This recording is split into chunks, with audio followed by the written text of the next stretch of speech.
What is up, Watch fam? Happy Friday, and welcome to this week's episode of Liquor Run. I am Christian from Theo and Harris, and this is my old man, Rolly. And today, we're going to be diving into a bottle of what, Daddy? Rosé from Trader Joe's. Trader Joe's Rosé.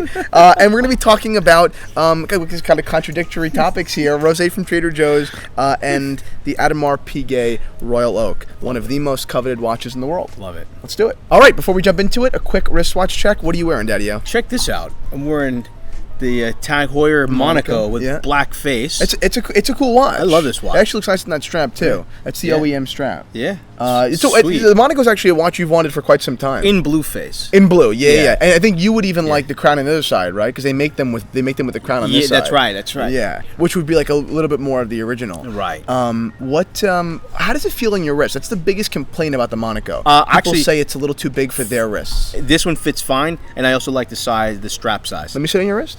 I think you wear it well. Yeah, I think it fits well. It's the biggest complaint about the vintage models and about the modern models. It's just, it's just a big watch, and it's because it's the square. People can't believe how big a 32 millimeter Cartier wears. Even though it's a small watch, that the square shape just carries larger.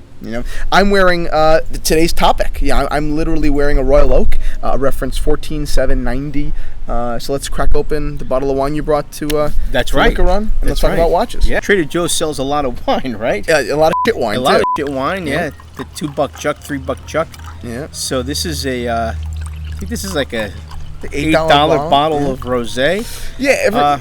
We get a ton of questions. I mean, about great, 13. We like to stick in like the $13 to $16 range typically because we drink so much wine.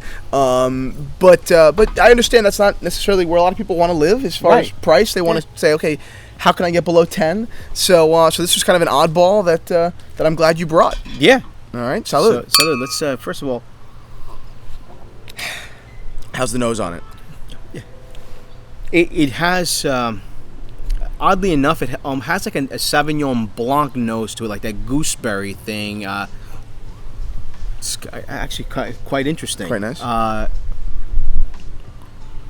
think it has a little.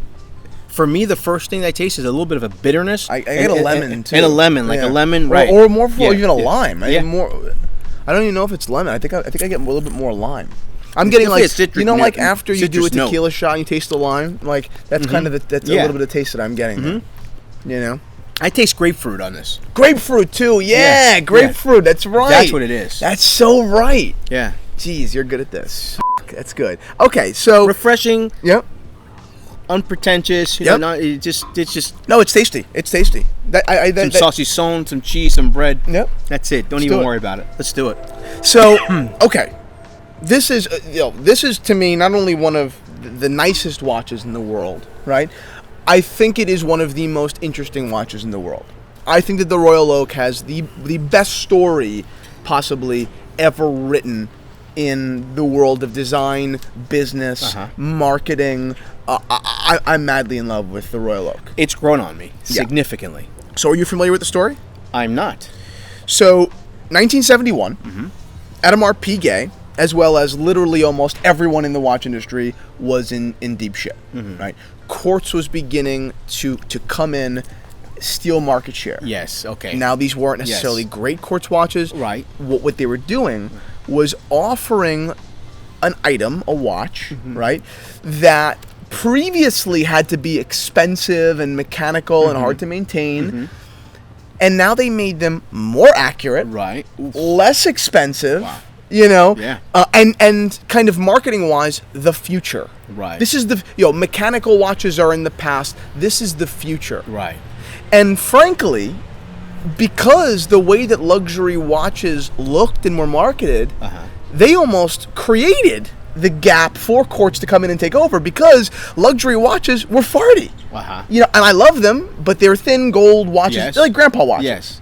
Right. So the younger generation really had nothing to say, no, I'm going to go with that because it's cooler. They said, this new technology, this is where it's at. Let me go get a battery watch. It's what we're all going to be wearing in 20 years anyway. And that's it. It led to a disaster in Switzerland. Wow. A catastrophic disaster. But then in 1972, AP was one of the few brands that said, you know what? Let's have a swan song. You know, let's throw a haymaker, you know, at the market. Let's invest a fortune in something different, something that can save our company. All right. And they invested in a young Swiss designer called Gerald Genta, named Gerald Genta. And at Baselworld at 1972, he released this, the Royal Oak. Supposedly a watch that he actually designed on a cocktail napkin, I think, at lunch or something like that. Whether that's true, I don't know. But this is what they released. Now, these are expensive watches. Right. You know, at the time, I think they were retailing in the $5,000 range, which was a ton of money. Yeah. In the 70s? In the 70s. Wow. But we're talking about a steel watch. Right. Right? The word steel and luxury, although now common. You have the Submariner, we have Patek Philippe's Nautilus, we have the Aquanaut, we have every Rolex out there, the Sky Dweller, yada yada yada. There was nothing of it, of its kind at the time. In the market. Luxury was gold, Right. not steel. And steel comes in. Imagine you're a marketer. Yeah. Imagine that. Right. Saying, I'm going to change the mind of the world. Right. Right. That's incredible. I mean, again, I always go back to other industries. Yep. But you look at it even like on, well, TVs, right? Or you look at televisions or Yep. any. That's they disrupted the market. That's what they did. This was innovation through disruption. Yep.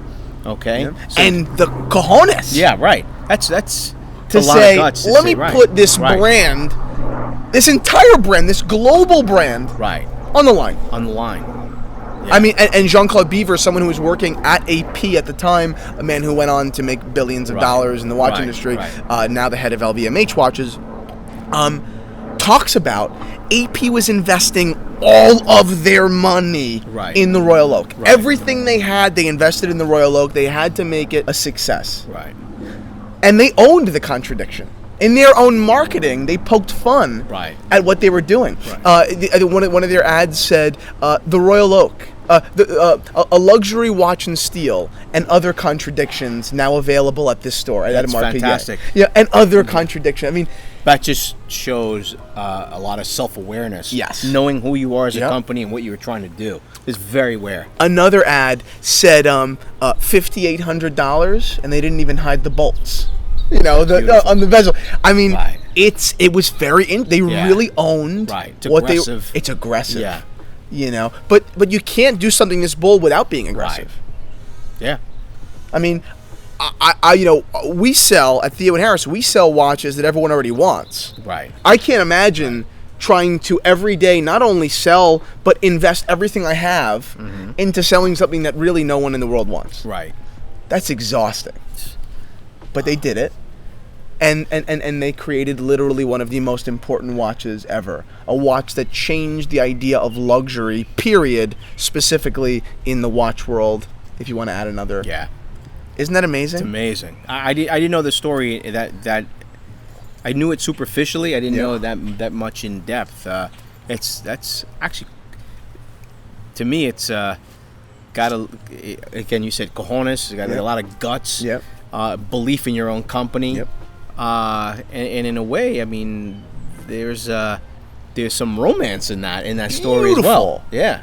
I mean, if you're not going to be ultra confident in your idea, who's supposed to be? That's right. You know, it's almost like, not to get political, and I'm certainly not getting political, but people say one of the big criticisms, of Donald Trump is that he really is so full of shit, right? That he is so complimentary of his own self all the time, no matter what, even in the face of objective, disaster. Again, not being political by any means, seriously. But we look at it sometimes and we laugh and say it's amazing that stuff really does work. Yeah. I mean, and I've done it. I mean, truthfully, sometimes when you're faced with an objectively bad reality, you have to just smile, look at it, and just pass right through it. Right. Walk right by. Right. And I think it's amazing. It's amazing. Supreme confidence in what you believe in. Yeah. It's amazing. Yeah. All right, I want to take this watch off and start handling it with you. There's a certain coldness to this watch, right? Because it's almost like industrial, surgical in some ways, but yet it's the thinness of the watch gives it really, in some ways, a very soft, elegant finish. Yep. You know, I mean, look at the finish here on the bracelet too. Yeah. Well, the finishing on this watch, it is absolutely incredible. that is really what made it luxury. So while you have these sharp edges, bolts, right? It does finish on your wrist very, just very softly. You know, unlike a Rolex. Unlike a Rolex. Rolex wears like a fuller watch. Yeah. Yeah. This is a beautiful watch. It slips on, it slips off. Yeah, definitely. Yeah. When you think of this brand, it's synonymous with Audemars Piguet Royal Oak is synonymous, right? Yes. And I know that they do other watches, but those watches really don't even matter. Because it's all putting it bluntly, but you're right. It's all about this watch, about Royal Oak. And AP gets flack for that. People say, "Oh, you're a one-trick pony. You made one watch, and you've been riding the coattails of it since." Yeah, but what one watch? So right. So, what more? Yeah. Really, you know, what more? You know, in a way, isn't it impressive enough? Many watch companies never have that one watch. Most companies, period. Period, right. And they did it. Most people never reach a height like this. Most companies. Yeah. Realistically. So, one trick pony or not, this is a watch that is I think properly cemented in the history of watchmaking, in the evolution of watches and of luxury. Luxury period. Absolutely, it's because it's a luxury piece. I mean, it's not just selling the world on a watch. It's selling the world on the watch they didn't want. It's selling the world on a watch in a genre they weren't open to. I mean, it's absolute, and all because they decided to treat steel, to finish steel, not gold, in a way that was remarkable. In a way that steel had never been treated before, with the bevels and the brush and the edges and all that. It's amazing. Yeah. It's absolutely amazing. Plenty of people think it's a gross, angular, too industrial watch. I think it is one of the most beautiful stories in history, period, and certainly in the history of luxury goods, and even more so in watches. And I'm sure that they were told, no, don't do it, by many people leading up to that point. Yep. Where you showcase this watch. Yeah. And they didn't care. And they didn't, and look what happened. Yep. Right. That's it. We couldn't be more opposite right now, drinking an $8 Trader Joe's bottle of wine and holding a Royal Oak. Yeah. But you know what? What are we but a series of contradictions? That's right. All right. Thank you so much, Daddy O, for sitting down. Thank you. Salud, guys. Happy Friday.